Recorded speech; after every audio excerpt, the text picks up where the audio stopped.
মৰমৰ ছাত্ৰ ছাত্ৰীসকল, এইমাত্ৰ আমি কাৰ্বন 12 পৰমাণুৰ এইটো পাৰমাণৱিক ভৰ আলোচনা কৰিলোঁ। এতিয়া কাৰ্বন 12 পৰমাণুতকৈ 12 পৰমাণুৰ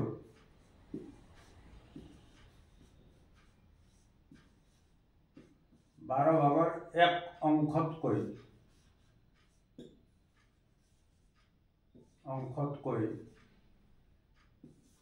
O পৰমাণুৰ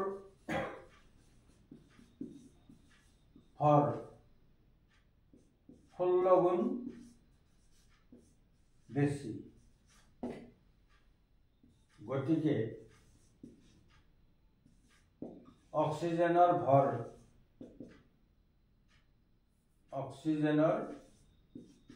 পাৰমাণৱিক ভৰ 16 বুলি কম, 16 গ্ৰাম। গ্ৰামত প্ৰকাশ কৰিলে গ্ৰাম হ'ব, 16 গ্ৰাম অক্সিজেনৰ পাৰমাণৱিক ভৰ। ঠিক তেনেকৈ নাইট্ৰজেনৰ পাৰমাণৱিক ভৰ কাৰ্বন 12 পৰমাণুৰ 12 ভাগৰ 1 অংশতকৈ নাইট্ৰজেনৰ পাৰমাণৱিক ভৰ কিমান গুণ বেছি হ'ব? 14 গুণ বেছি হ'ব। গতিকে নাইট্ৰজেনৰ পাৰমাণৱিক ভৰ কিমান হ'ব? 14 হ'ব। এইবিলাক তোমালোকে জানা already. The mass of oxygen atom is 16 times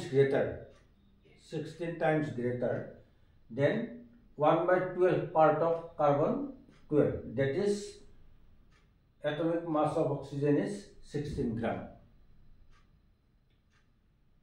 Atomic mass of oxygen is 16 gram বা 16 ইউনিট এনেকৈ প্ৰকাশ কৰা হয়। আৰু ইয়াতেও এটা ৰহস্য আছে।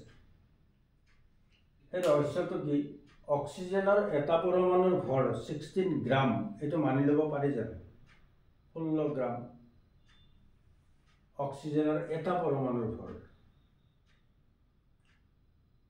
তেতিয়াহ'লে অক্সিজেনৰ অণু এটাৰ ভৰ কিমান হ'ব?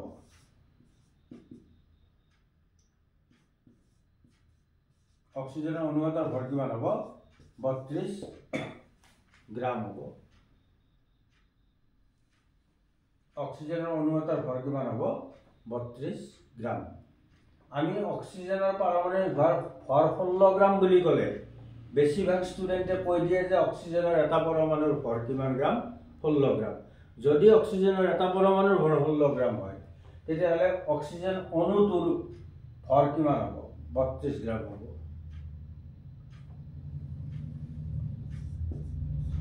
উশাহত তুমি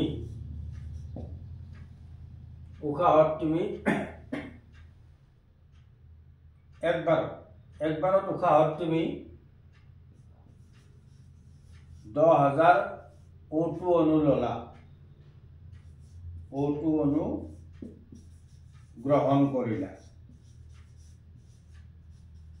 You take 10,000 oxygen molecule in one respiration. একবাৰ উশাহ লওঁতে তুমি কিমান? 10,000 অক্সিজেন মলিকুল গ্ৰহণ কৰিলা। এই 10,000 অক্সিজেন মলিকুলৰ এটা অক্সিজেনৰ ভৰ কিমান বুলি কৈ আছা তুমি? 32। 10,000ৰ ভৰ কিমান হ'ব? মাছ অফ 10,000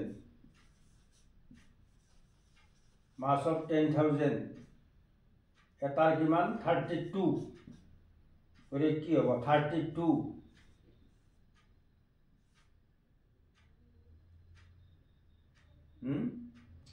320,000 গ্ৰাম। 320,000 গ্ৰাম মানে কিমান? 320 কিলোগ্ৰাম। তাৰমানে তুমি একবাৰ উশাহ ল'লে তোমাৰ ওজন কিমান বাঢ়ি যাব? 320 কিলোগ্ৰাম বাঢ়ি যাব। এইটো সম্ভৱ হ'ব জানো? তুমি যিখন চাইকেলত যাই আছিলা, চাইকেলখন ভাঙি তলত পৰি যাবা, হয়নে নহয়? একবাৰ উশাহ লোৱাৰ লগে লগে। তাৰমানে এইটো কথা কেতিয়াও সম্ভৱ নহয় যে এটা অক্সিজেন পৰমাণুৰ ভৰ 16 গ্ৰাম। কিন্তু আমি সূত্ৰ মতে কি পঢ়িছোঁ? অক্সিজেনৰ পাৰমাণৱিক ভৰ 16 গ্ৰাম। অক্সিজেনৰ পাৰমাণৱিক ভৰে 16 গ্ৰাম বুলি পঢ়িছোঁ। এটা অক্সিজেনৰ পাৰমাণৱিক ভৰ 16 গ্ৰাম বুলি পঢ়িব নালাগে। এতিয়া সেইটো ৰহস্যটো মই নেক্সট ভিডিঅ'টোত কৈ আছোঁ।